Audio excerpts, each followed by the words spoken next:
Hello friend, good morning all of you. मैं Akhilesh Raghav UP Global Coaching में आपका स्वागत करता हूं।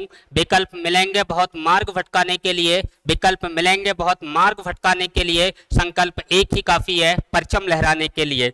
जो लोग जिंदगी में अकेले चलने का हौसला रखते हैं, जो लोग जिंदगी में अकेले चलने का हौसला रखते हैं, काफिला भी एक दिन उन्हीं के साथ चलते हैं, काफिला भी एक दिन उन्हीं के साथ चलते हैं। आइए देखते हैं आज हम जिस टॉपिक पर बात करेंगे वो टॉपिक है लोक नृत्य, शास्त्रीय नृत्य।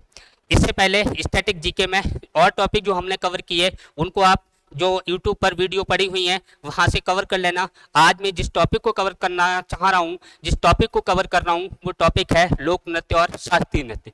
यहाँ से हर एग्जाम में लगभग क्वेश्चन आता है।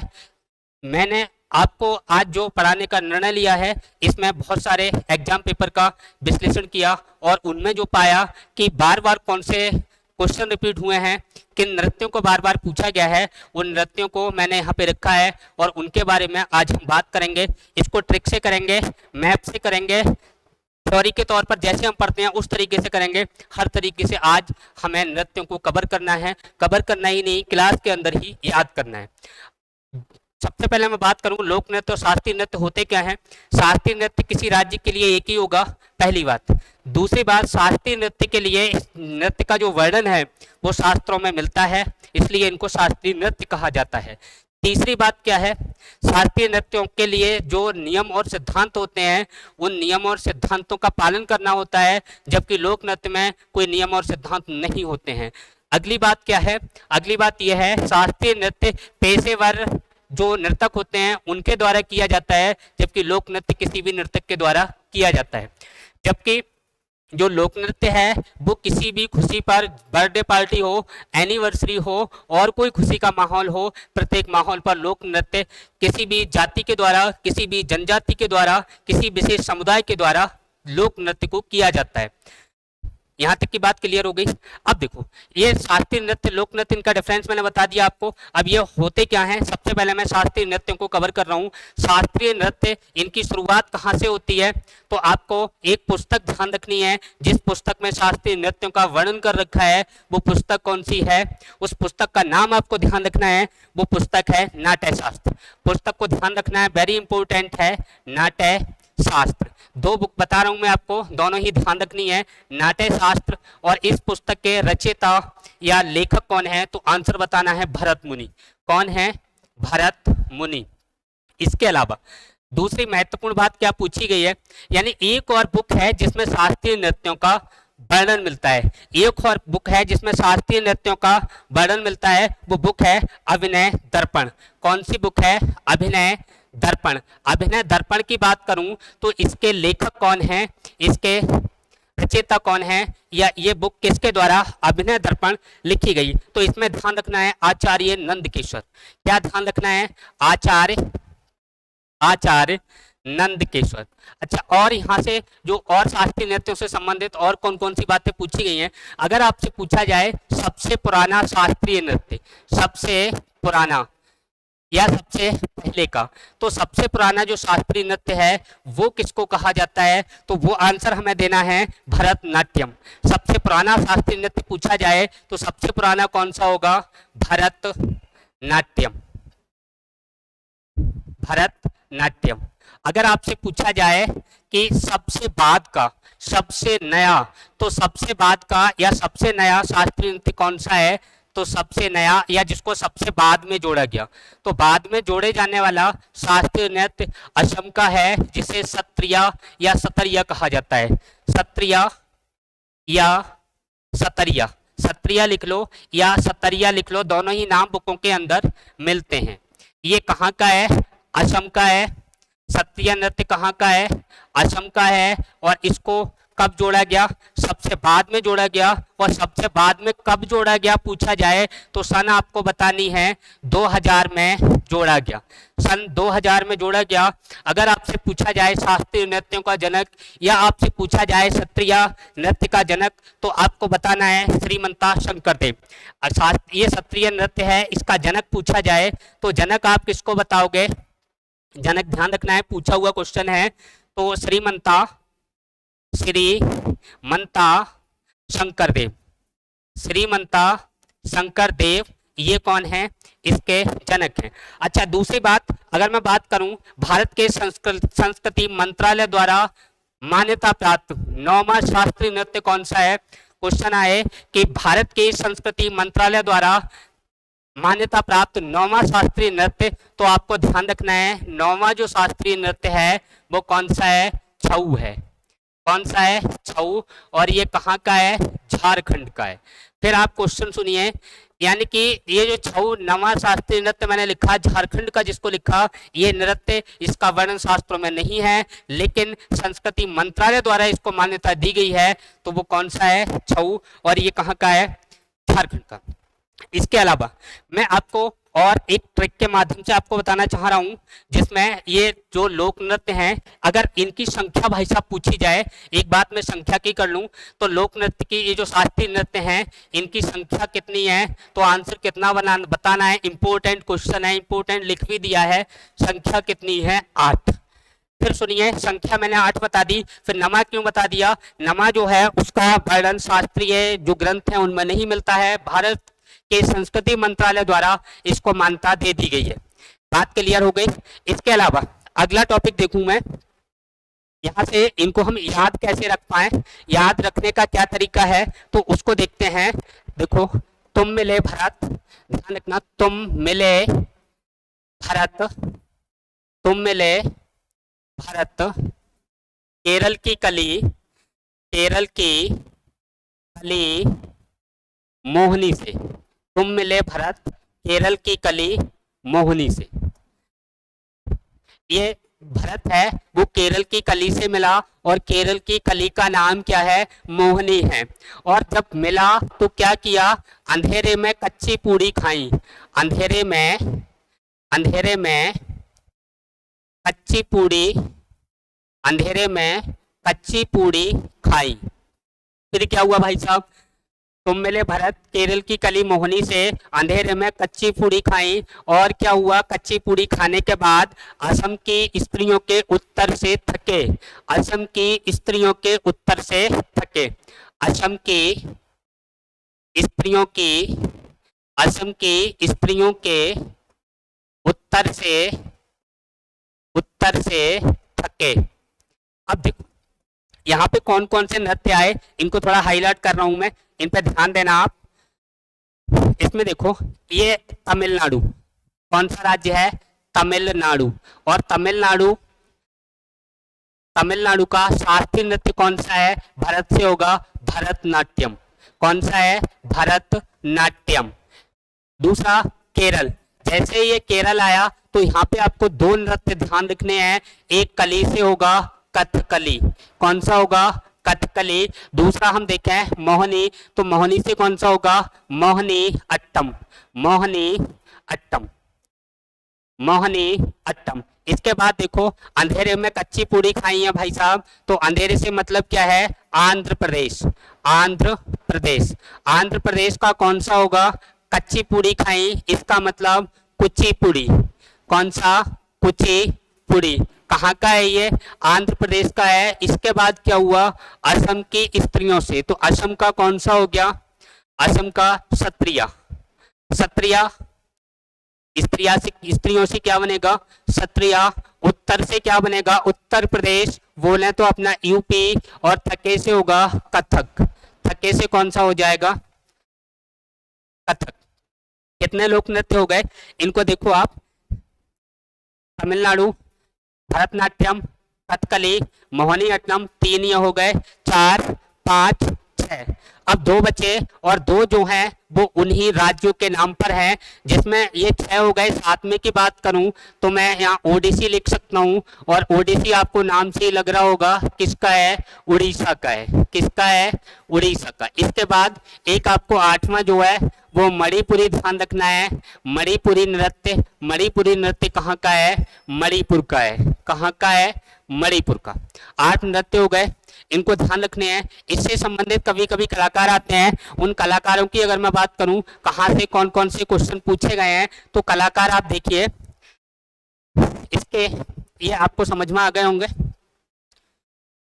हाँ, कलाकार देखो इनके भाई, जो शास्त्रीय नृत्य हैं इनको तीन भागों में बांटा है। सबसे पहले मैं बात करूं दक्षिण भारतीय नृत्य, तो इसमें भरतनाट्यम, कथकली, मोहिनीअट्टम और कुचिपुड़ी शामिल होगा। पूर्वी एवं पूर्वोत्तर के ओडिसी और मणिपुरी सत्रिया शामिल होगा। इसके अलावा उत्तर भारत में केवल एक ही है और वो कौन सा है? कथक। इसके आगे चलते हैं।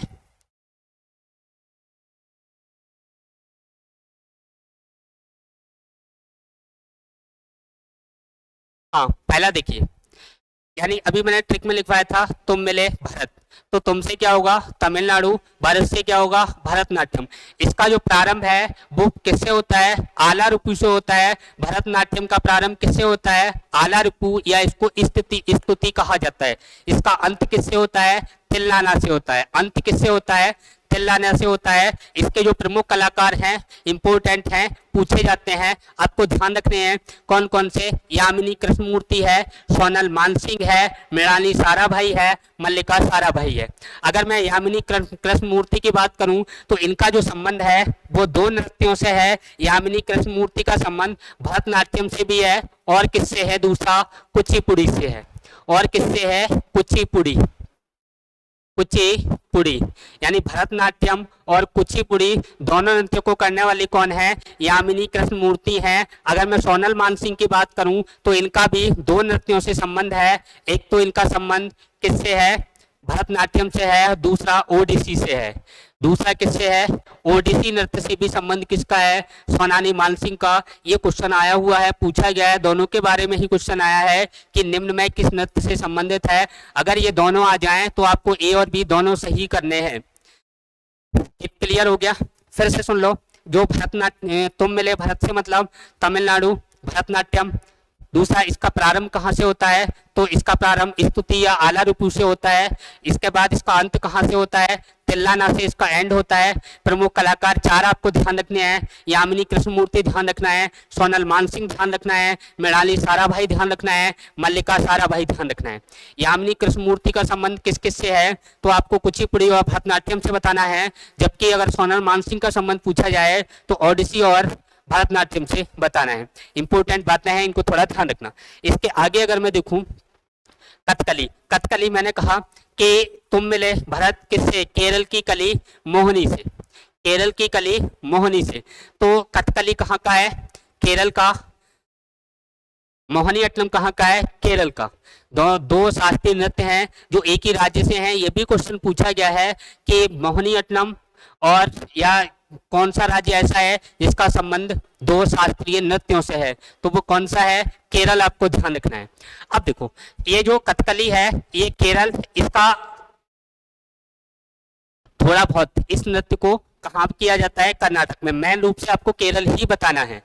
इसके अलावा इस नृतक द्वारा क्या होता है? रामायण महाभारत पुराणों के चरित्रों का अभिनय किया जाता है। महाभारत के पुराणों के और रामायण के जो चरित्र होते हैं उनका अभिनय किस नृत्य में किया जाता है? तो आंसर बताना है।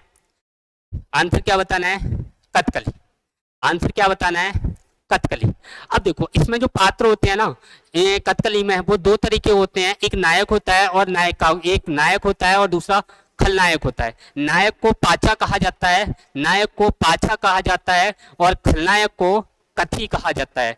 खलनायक को कथी कहा जाता है। और ये एक ऐसा नृत्य है जिसमें सर्वाधिक जोर, सर्वाधिक बल चेहरे के हाव भाव पर दिया जाता है।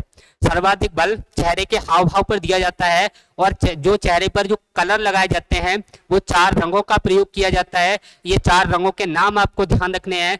कौन कौन से हैं? तो चार रंग आपको ध्यान रखने हैं। लाल है, हरा है, पीला है, काला है। कितने रंग हैं? चार रंग हैं। लाल रंग पाप का प्रतीक है, पीला रंग सात्विक व राजसिक प्रवृत्ति का प्रतीक है, काला रंग तामसिक प्रवृत्ति का प्रतीक है, और हरे रंग की बात करें तो ये सद्गुण व मर्यादा का प्रतीक है। देख लेते हैं।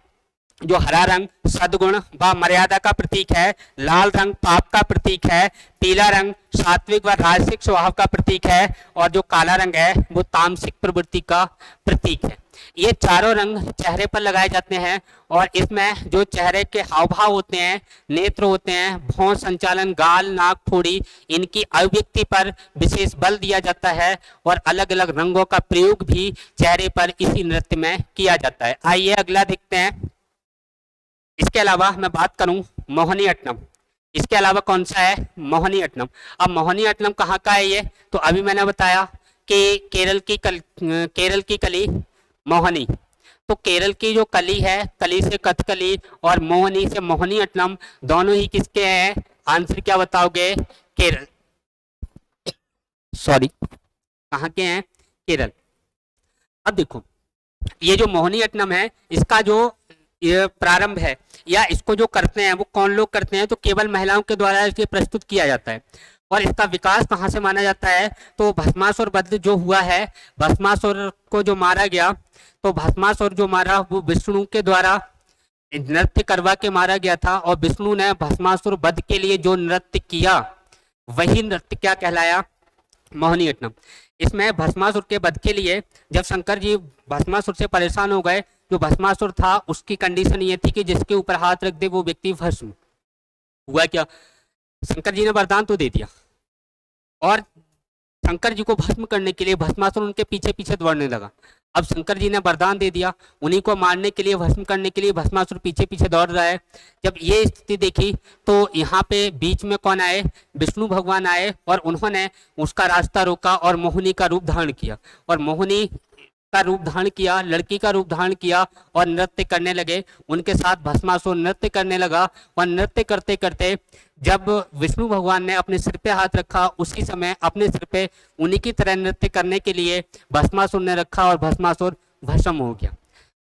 यहाँ से इसका विकास माना जाता है। प्रमुख कलाकार जो आपको ध्यान रखनी है, वैजयंती माला इंपोर्टेंट है, हेमा मालिनी आप बहुत अच्छी तरह जानते होंगे, सुनंदा नायर और पल्लवी कृष्ण, इन नामों को ध्यान रखना है। इसमें जो हेमा मालिनी है कई बार पूछा गया है, वैजयंती माला इंपोर्टेंट है, सुनंदर नायर और पल्लवी, सुनंदा नायर और पल्लवी कृष्ण, इन नाम को आपको ध्यान रखना है। इसके अलावा आगे अगला देखते हैं, अगला है कुचिपुड़ी। कुचिपुड़ी कहाँ का है, आंध्र प्रदेश का। कुचिपुड़ी कहाँ का है, आंध्र प्रदेश का है, और इसका जो प्रारंभ है या कुचिपुड़ी नृत्य का जो आधार है वो भागवत पुराण है। क्या है आधार, पूछा जाए तो भागवत पुराण है। गीत एवं नृत्य का समन्वित रूप होता है, इसमें गीत भी होता है और नृत्य भी होता है, इसका समन्वित रूप होता है। और इसमें विशेष महत्व जो दिया जाता है वो पद संचालन और हस्त मुद्राओं को दिया जाता है। किसको दिया जाता है, पद संचालन और हस्त मुद्राओं को विशेष महत्व दिया जाता है। और इसका जो प्रारंभ होता है वो एक पीतल की तस्तरी होगी, उसमें पैर रख के इस नृत्य का प्रारंभ किया जाता है। प्रारंभ करने की परंपरा है। इस नृत्य को पीतल की तस्तरी से हम थार कहते हैं।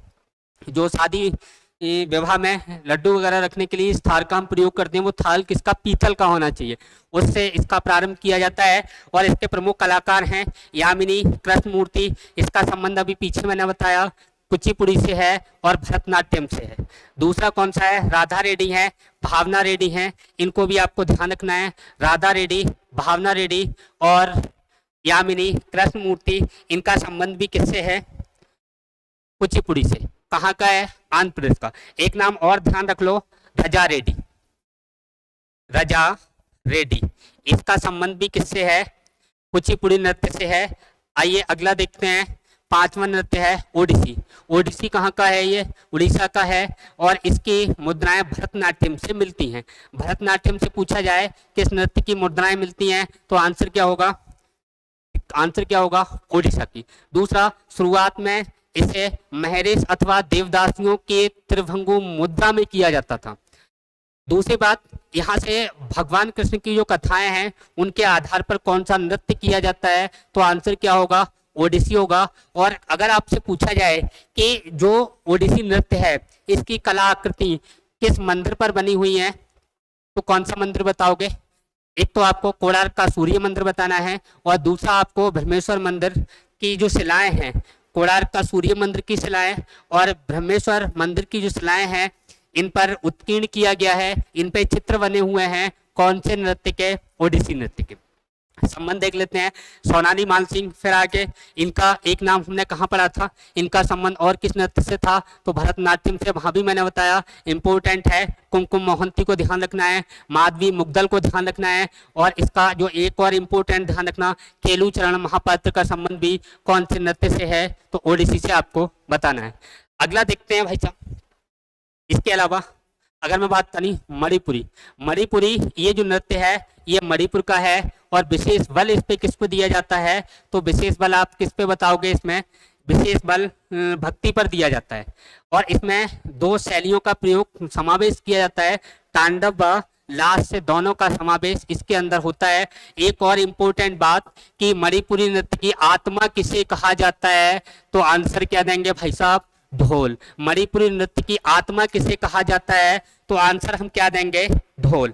मणिपुरी नृत्य की आत्मा किसे कहा जाता है, इंपॉर्टेंट बात है, ढोल। दूसरी बात यहाँ से जो इंपॉर्टेंट पूछी गई कि ऐसा कौन सा नृत्य है जिसमें घुंघरू का प्रयोग नहीं किया जाता है, ऐसा कौन सा नृत्य है जिसमें घुंघरू का प्रयोग नहीं किया जाता है, तो कौन सा हो जाएगा, मणिपुरी नृत्य। इसके अलावा इसके कलाकार की बात करें, प्रमुख कलाकार कौन कौन से हैं, तो एक तो झापेरी बहनें, ध्यान रखना है, झापेरी बहनें एक ये है, और दूसरा इसके साथ निर्मला मेहता को ध्यान रखना है। झापेरी बहन या झापेरी बहनें, इसके बाद निर्मला मेहता, कौन सी ध्यान रखना है, निर्मला मेहता और झापेरी बहन, दो आपको ध्यान रखना है, यही इंपॉर्टेंट है। और सबसे ज्यादा बार यहाँ से जो क्वेश्चन पूछा गया कि मणिपुरी में जो मणिपुरी नृत्य है उसकी आत्मा किसको कहा जाता है, तो ढोल ध्यान रखना है। दूसरी बात, इस पे किस पर विशेष बल दिया जाता है, तो भक्ति पर दिया जाता है। रासलीला में राधा कृष्ण व गोपियों पर आधारित नृत्य कौन सा है, तो मणिपुरी बताना है। इसके अलावा ऐसा नृत्य कौन सा है इसमें घुंघरू का प्रयोग नहीं होता है, मणिपुरी ध्यान रखना है। इसके अगर कलाकार पूछे जाए तो झापेरी बहनें, और किसे ध्यान रखना है, निर्मला मेहता को ध्यान रखना है। आइए आगे देखते हैं, अपना सातवां कौन सा है, सत्रिया या सत्रिया, इंपॉर्टेंट है। और यहाँ से जो क्वेश्चन अभी थोड़े दिन पहले जो अपने एसएससी जीडी के एग्जाम चले उसमें, और जो रेलवे वाला एनटीपीसी का चला, वहां दोनों में ही इससे क्वेश्चन आए हैं। क्वेश्चन क्या थे, क्वेश्चन ये था कि सत्रिया नृत्य है, इसका प्रारंभ कब से हुआ, ये आपका रेलवे ने क्वेश्चन थोड़े दिन पहले एनटीपीसी में पूछा है। तो इसका प्रारंभ कब हुआ है, 2000, सन 2000 में हुआ है, यानी इसको जो शास्त्रीय नृत्य में शामिल जो हमने किया है वो सन 2000 में किया है। और शास्त्रीय नृत्य का जनक पूछा जाए तो आंसर क्या दोगे, श्रीमंता शंकरदेव। आंसर क्या दोगे, श्रीमंता शंकरदेव। इसके प्रमुख कलाकार की अगर मैं बात करूं तो जतिन गोस्वामी और हरिचरण सैकिया, दो नाम आपको ध्यान रखने हैं, जतिन गोस्वामी और हरिचरण सैकिया। आइए अगला और देखते हैं। इसके बाद कथक, अपने लिए उत्तर प्रदेश वालों के लिए बहुत ज्यादा इंपॉर्टेंट, बहुत ज्यादा महत्वपूर्ण। और इस कथक कहाँ का है, ये उत्तर प्रदेश का है। उत्तर प्रदेश के साथ साथ जो उत्तर प्रदेश से लगे हुए जो राज्य हैं उनमें भी होता है, और उन राज्यों को हमें ध्यान नहीं रखना है। अगर आपसे डायरेक्ट पूछा जाए तो आपको उत्तर प्रदेश का ही बताना है। अगर उत्तर प्रदेश ऑप्शन में ना हो तो इसमें मध्य प्रदेश और राजस्थान भी हो सकते हैं, यानी कि यहाँ भी ये नृत्य होता है।